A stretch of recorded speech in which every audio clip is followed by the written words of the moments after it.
Hello, everybody. Welcome back to the Mover Mailbag. Hope you're having a great week. It is a beautiful day here in Louisiana. It's been nice. Finally got a cold front, so it's not 90 with 100% humidity. It's down in the 70s and low 80s if it gets that high. So it's been great. It's great to be outside. Got some flights in, or a flight. Got to fly with Lester, so he's coming back to the channel for a video. We checked out the damage from Hurricane Ida at the coast and southeast Louisiana. I also did a video with Jolly Pilot that is DCS. He showed me some helicopter stuff, so that one was pretty cool. As well as a special interview on Monday with a Navy Cross recipient with a MiG kill, which was really interesting, really fun to be a part of. So I can't wait to share all that with you. The interview stuff, there's actually a question here in the mailbag that addresses that I'm going to talk about. But anyway, let's get to your letters and emails. Also in this episode, not really a letter, but we'll talk about some changes in the way the Air Force is judging applicants and how they use the AFOQT and flight hours and all that stuff. All that's changing. So we'll look at that announcement as well.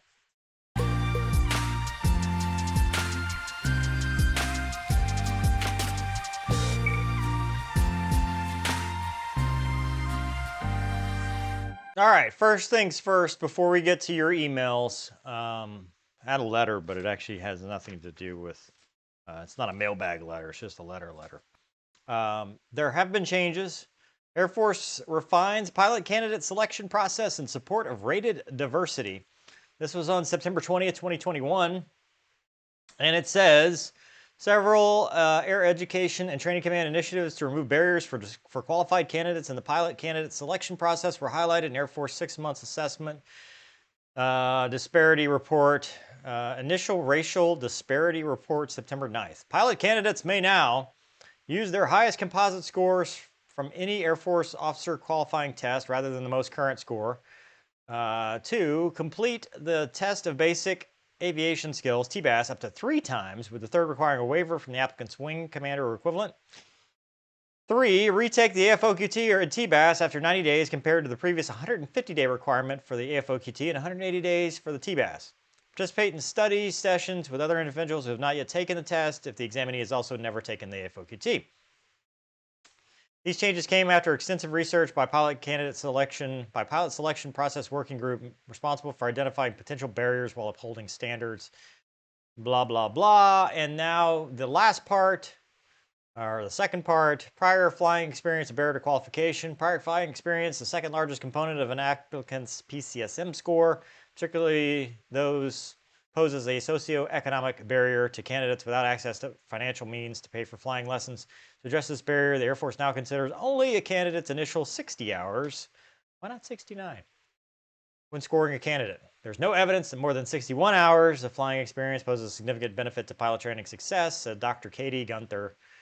The probability of success in flight training substantially increases from 0 to 60 hours and relatively plateaus. The working group also found that removing the higher ranges of flight hours would result in a more diverse applicant pool. According to the validation of the PCSM method, removing the 4 highest ranges of flight hour codes would have resulted in 69, there you go, more Hispanic, 47 more female, and 26 more Black African American qualified applicants over a 12-year period. Flying lessons are expensive, could potentially exclude qualified candidates from becoming pilots in the Air Force due to limited income or lack of opportunities. Yeah. In order to ensure we do not eliminate otherwise qualified applicants, flight programs have been implemented in both the United States Air Force Academy and Air Force Reserve Officer Training Corps. Cadets receive free ground and flight training and an opportunity to gain critical skills, directly improve their competitiveness for selection boards. PCS score quantifies a candidate's predicted aptitude for success at UPT. This score is comprised of the AFOQT, TBAS, previous flying experience, and other whole person concept merits such as grade point average. Grade point averages in the PCSM? Really? Or is this another PA thing? Because I don't remember grade point average being a factor back in my day. Physical fitness assessment scores, yeah, this is ROTC. That's not, the PCSM does not have physical fitness assessment scores or class ranking, because you can't have a class ranking if you're not in a class. Data supports the PCSM is the best single predictor of pilot training completion.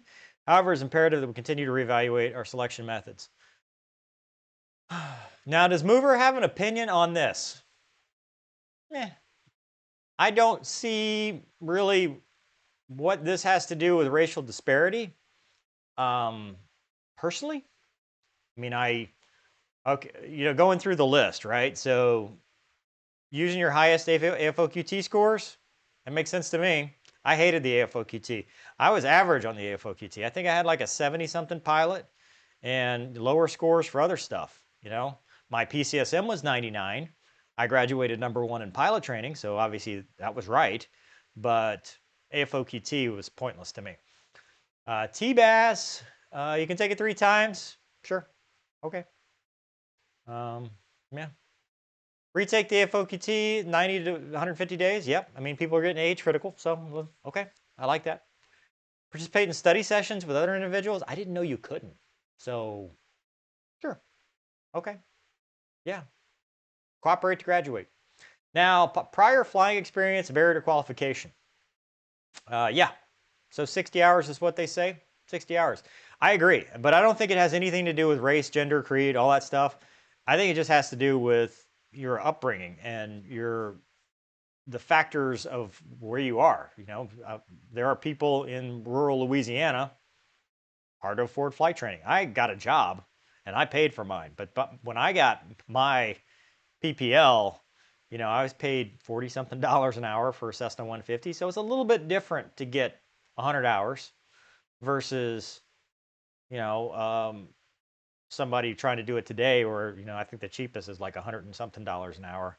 So absolutely. I mean, I agree with this. Honestly, I would take it a step further and say, did they have a PPL or did they solo? And those would be, I'd just make it 2. I'd say, do you have proof that you soloed? Okay, here's 25 points. Did you have proof that you got your PPL? There's 25. Because you could have 60 hours and not have a PPL, right? I mean, to me, that would be an indicator that, hey, this person might not make it through training. But civilian flying is so different than military flying that it's just an indicator that you have the desire to do it. And I think that's what a lot of units are going towards, which is just showing that you have the desire and kind of the ability to do it, not so much that you have a whole bunch of hours, because the flip side of that is having too many hours and you have to unlearn bad habits, because you can get bad habits. I mean, it just happens. So I don't disagree with it. Kind of disagree with the reasoning and saying, that this was some racial disparity thing. I think this is more of a, let's figure out how we can broaden the horizons without necessarily making it a lower standard. So, good on them for doing that. But I'm sure there's ways to keep evaluating it and make it even better and get more qualified applicants through the process. I don't know. I mean, what I'm assuming is they will continue to still do like IFS, which is screening. So that's still a way that they can weed people out and stuff like that. So I don't know, but yeah, there's your answer. Those of you that are still looking to do this, make sure you check this out. Study hard, cooperate to graduate, make them tell you no. Now, let's get to your emails. Hi, Mover. If you could kindly avoid using my real name, Happy Pills is my alter ego. Okay, this comes from All Happy Pills. Wanted to share a bit of my story of Let Them Say No, my takeaway from your channel. Although I'm not an American or a pilot, I wanted to be in the military for a long time. Not until the COVID situation did I do something.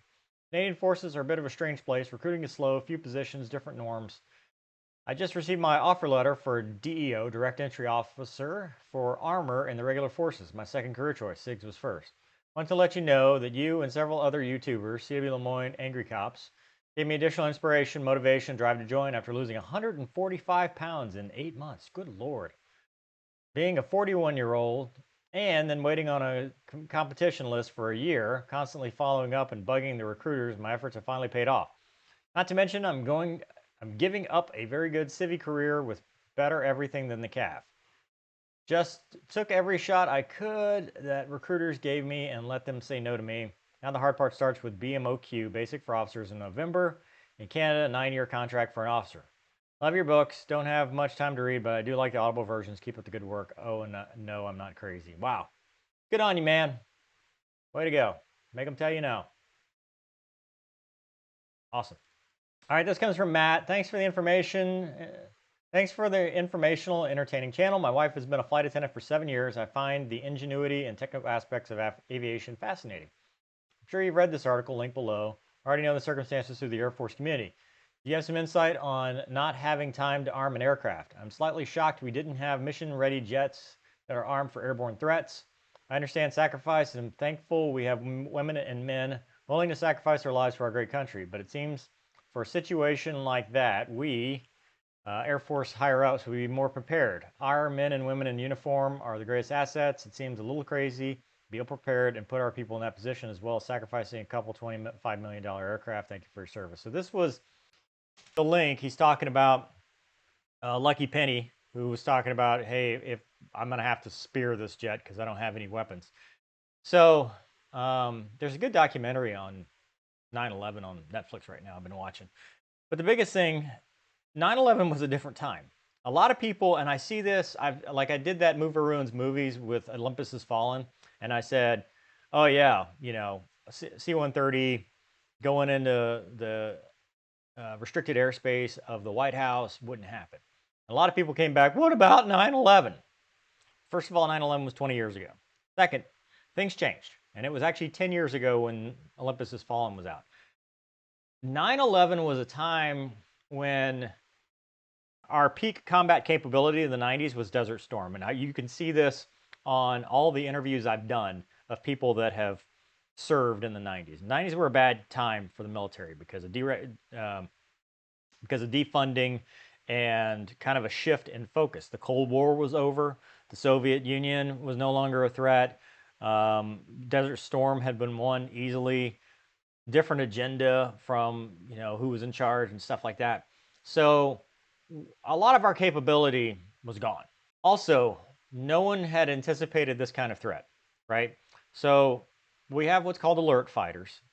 So there's fighters with weapons that sit alert, and that's called air sovereignty alert. And their job is to stop a threat from invading our country. That's just, I mean, it's just what we do. The threat at the time was for a conventional military force. That's what we thought about. So, or a hijacked airliner that you were escorting to land. The idea that airliners would be hijacked and weaponized was not even, it was inconceivable. The idea further that multiple airliners would be hijacked and used and weaponized was just even further out of the realm of what anybody thought was possible. So yeah, there were a lot of failures of 9/11. You know, the needs, the Northeast Air Defense Sector, they were caught, you know, they didn't know because there was an exercise going on, didn't know what was real, didn't know what was exercise, a lot of confusion, chaos, fog of war. The article talking about unarmed fighters.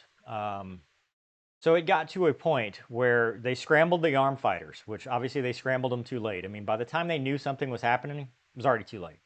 So they scramble armed fighters. Well, they can't be everywhere at once. There are specific alert facilities. So at this point, then they look to the operational units. And the operational units were out doing continuation training, upgrade rides, and stuff like that. We don't, by default, fly around armed. That is not groundbreaking information. That's not anything. That's just how training works. If we flew around armed all the time, it would increase expense. It would increase risk because now you can't train to certain missions because, well, hell, what if I accidentally really shoot him down? There's a lot to that. So operational units that don't sit alert don't typically have weapons on board in peacetime. So when this happened, the alert fighters were scrambled. Well, then they said, now it's all hands on deck. We'll just get anybody we can to go visually ID them. And that's when you get the Lucky Penny scenario where the alert fighters are gone. You're all that's left. You got to do something. And so that's kind of where they got the, hey, we're the last line of defense. That's not a, it's not a, seems crazy to be ill prepared. Yes, we were ill prepared, but that's because the threat wasn't known. Now, since 9/11, the way we set alert has changed. There are more facilities that sit alert. There's more coverage. There's more training on airliners being hijacked and used as weapons. But it's like anything else, right? We're always training for the last thing that happened. We're training for a 9/11 event when the terrorists are going to think of something new and we'll be, oh God, we never thought of that. That's just how it works, and it's unfortunate. But to say that, well, because 9/11 happened, it'll happen again. Well, no, we've changed things, and now that part's not possible. But that doesn't mean something new is not very possible. But squadrons without an alert mission don't fly armed. And the squadrons, even with the ones that do have an alert mission, the only fighters that are armed are the alert fighters. The other ones are whatever loadout they need for training. So that's just the way it is, and that's worldwide. I mean, in most countries, fighters don't fly around with a full armament because it's pointless. It doesn't. That's not necessary. So anyway, hope that answers your question. Yeah, I mean, hindsight's always 20/20. All right, next question comes from Derek. Stadium flyovers. I've done a video on this. Been a long-time follower of your channel. Really enjoy your content, but I'm so thankful for your service, patriotism, and inspiration you provide to those that wish to pursue a career in our armed forces or in aviation.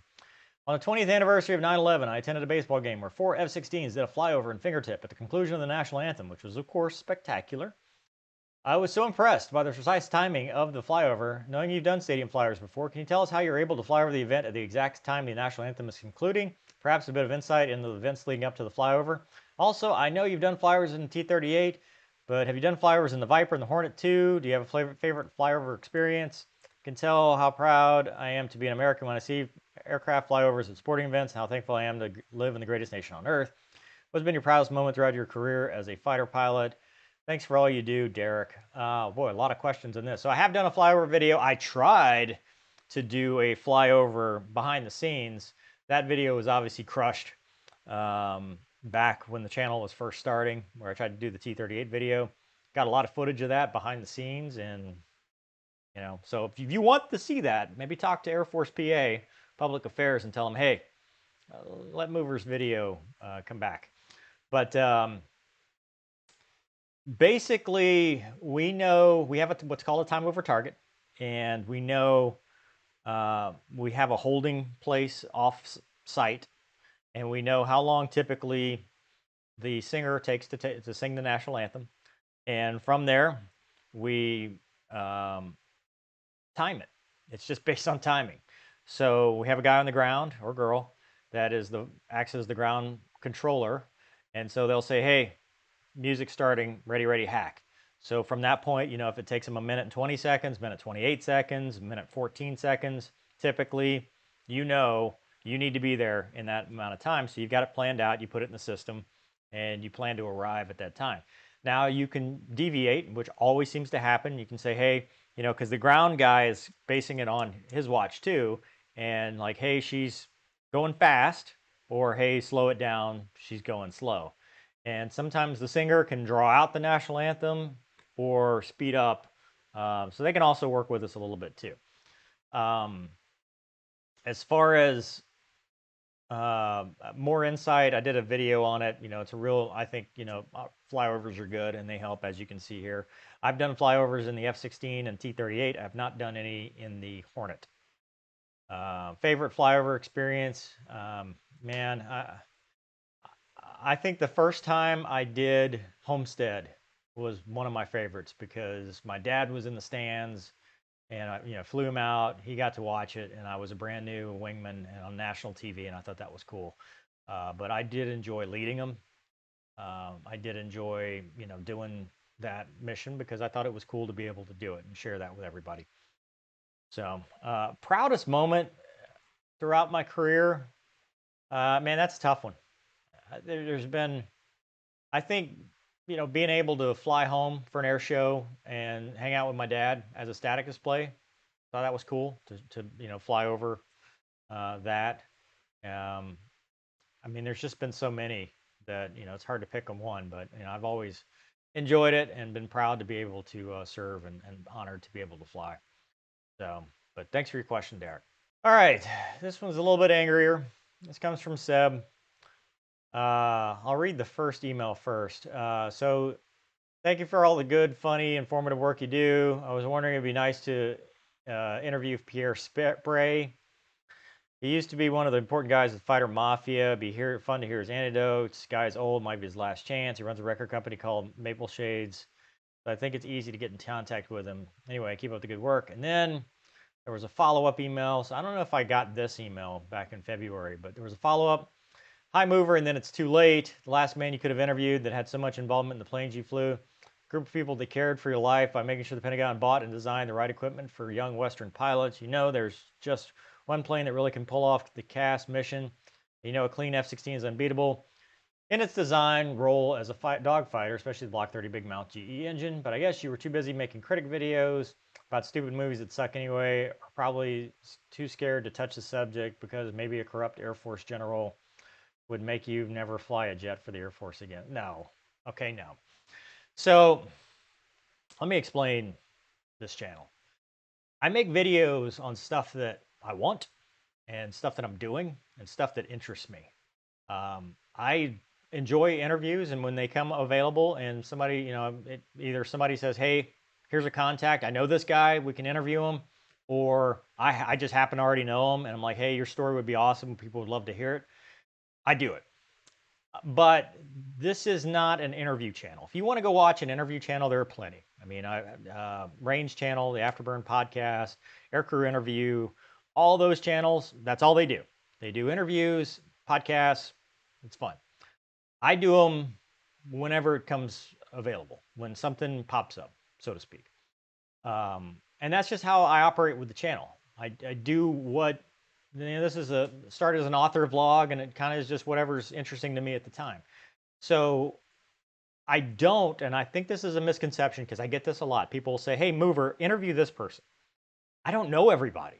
I don't know how to get in touch with Pierre. I'm sorry I missed it, but it's not like I have this Rolodex, which I'm sure most people don't even know what that is at this point.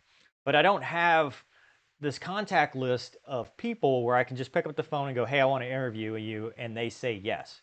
I've been very fortunate to interview some really cool people, but that's because I've been introduced by email and stuff like that. So in general, this goes for everybody, I'm not picking on Seb here, but if you're going to say, hey, Mover, you should interview this person, the answer 100% of the time, if you are not able to directly get me in touch with them, is no. I don't have the ability. I don't have a staff. I don't have, you know, an assistant. I don't have the time. I'm not hunting people down, and that's not the point. Believe it or not, you know, if you talk about juice worth the squeeze here, the interview videos, sadly, are the least popular videos I do on this channel. Like, they get the least views, monetization's the lowest. It's the least return on time investment. I do them because I enjoy them. I love hearing stories. I think it helps the next generation to hear these stories. I think there's a lot of history we're about to lose as some of these veterans get older and, you know, they're not with us anymore. So I enjoy doing them. I'm going to continue doing them. But to get mad at me because, you know, you suggested somebody, I didn't do it, and now it's too late. Well, again, not the point of the channel. I don't have that capability. So I'm sorry to disappoint, but that's just the way it is. And that goes for any content, right? Because this, at the end of the day, I have to do what is interesting to me and what I enjoy. So the nice thing about the channel is I do a wide range of content. So, and the car stuff's coming back, by the way.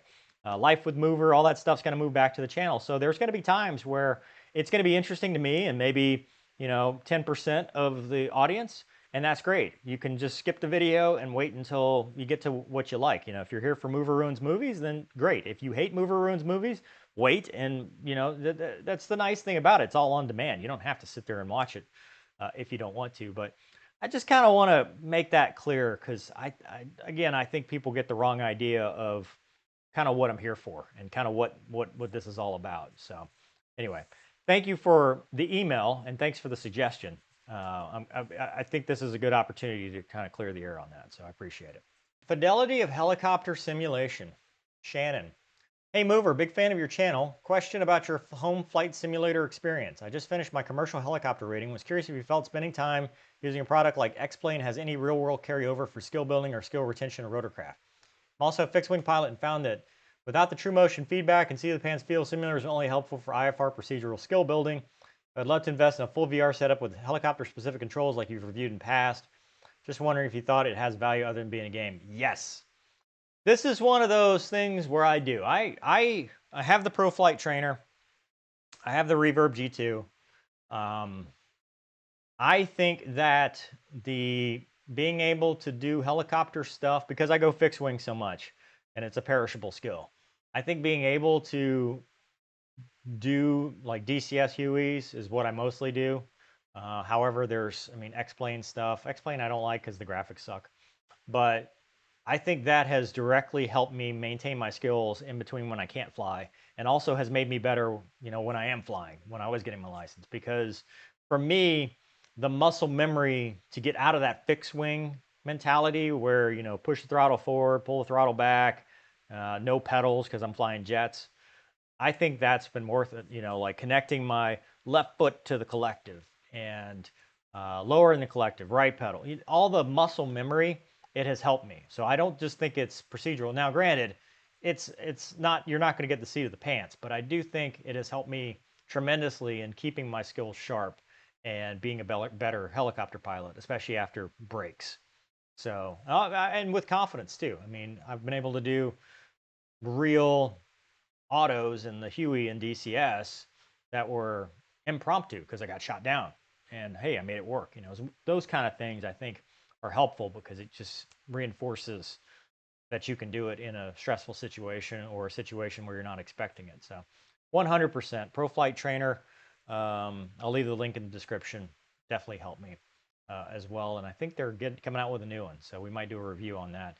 Supposed to do a review on the H145 for MSFS 2020 as well. But Microsoft Flight Sim, they still haven't gotten the whole helicopter stuff figured out yet. So I wouldn't say it's as good as what DCS is right now. Well, that will do it for today's Mover Mailbag. Hope you enjoyed it. Hope you're enjoying this beautiful weather if you're in a place that has beautiful weather. You know, I don't want to get too negative with the, hey, my channel, I do what I want kind of thing. That's not really what I mean by that. It's more of a, look, this is a small operation. It's just me and a camera and Adobe Premiere Pro to edit. So, you know, I don't necessarily have the resources that people might think a channel would have. You know, so I do, when it makes sense, we do it. We have a lot of fun with it. But other than that, you know, it's going to be a smattering of stuff that keeps me interested, keeps you interested, and stuff that I'm interested in, you know, that I enjoy. Otherwise, this is just a job, and, you know, I mean, hell, I can do a lot of other jobs that pay more. So anyway, all right, well, that'll do it. Hope you guys have a great weekend. Thanks for watching. We'll see you next time.